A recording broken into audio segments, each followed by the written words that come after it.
since 1984, Newsweek has put a team in the field that is apart from the magazine. We detach 3, 4, 5 reporters, and they go to cover the presidential campaigns, and they say, we will not print a word of what we get in our notebooks until the votes are cast. It allows us to get inside in a way that is unusual, and I think we did that again this time.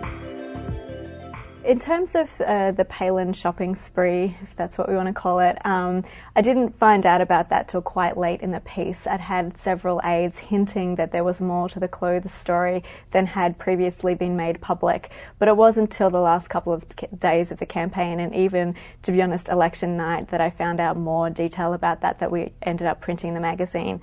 Essentially, Nicole Wallace was instructed when she was initially handling Palin around the convention time to tell Palin to hire a stylist and to buy 3 suits for the convention. The staff also decided to buy Todd Palin a new suit. The idea was that they might spend around $20,000 or $30,000 just making the candidates look good.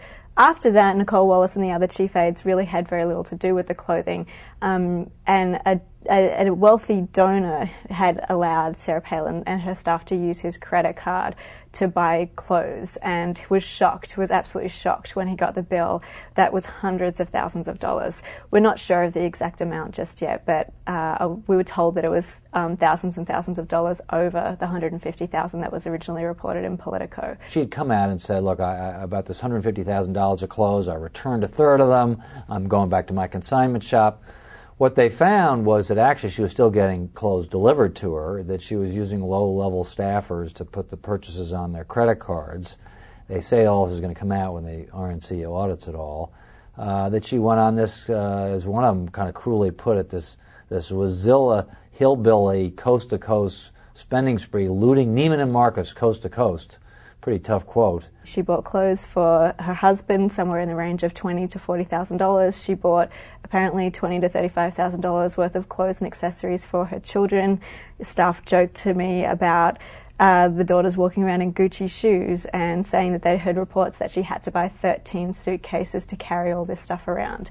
And did they keep this from John McCain, knowing how he might feel about it? That's right. Senator McCain was not told about this. It happened quite late in the piece. The week before the election was when senior McCain staff really found out the extent of the spending, and they decided that it would be a distraction, that they needed Senator McCain on his game for the last couple of days, and they didn't want him to have to feel like he needed to cover up his feelings about Governor Palin. I mean, if you think about John McCain, here's a man who's built his entire Senate career after the Keating loan scandal on fighting corruption, fighting excessive spending, fighting pork barreling. This is a man who these principles are very important to, and you had his running mate, one step away from stealing from the campaign, and so I don't know, but I imagine if John McCain found that out, that he would feel quite offended by that.